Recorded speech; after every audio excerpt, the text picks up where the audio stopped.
আল্লাহ পাক ওদের কানের মধ্যে আমার এই হাদিসটা যেন পৌঁছে দেন, আমিন। নবী সাল্লাল্লাহু আলাইহি ওয়াসাল্লাম বলেছেন, আমি মেরাজের রাতে যখন গিয়েছি তখন এক শ্রেণীর মানুষকে দেখেছি, ওদেরকে শাস্তি দেয়া হচ্ছে। কি শাস্তি? জাহান্নামীদের রক্ত এবং পুঁজ ওদেরকে খেতে দেয়া হচ্ছে। জিবরাইল আলাইহিস সালামকে জিজ্ঞাসা করা হলো যে এরা কারা?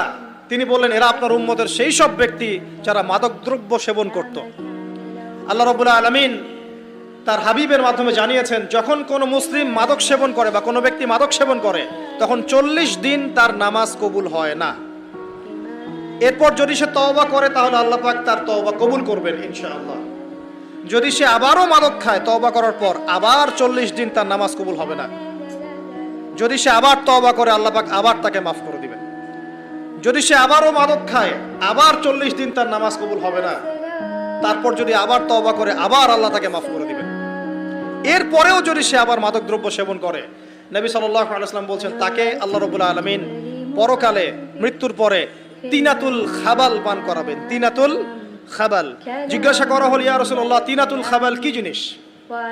নবী সাল্লাল্লাহু আলাইহি ওয়াসাল্লাম উত্তর দিচ্ছেন, এটা হচ্ছে জাহান্নামীদের রক্ত, মাংস, এগুলো পুড়ে পচে যে রসটা বের হবে, এটা হচ্ছে তিনাতুল খাবাল।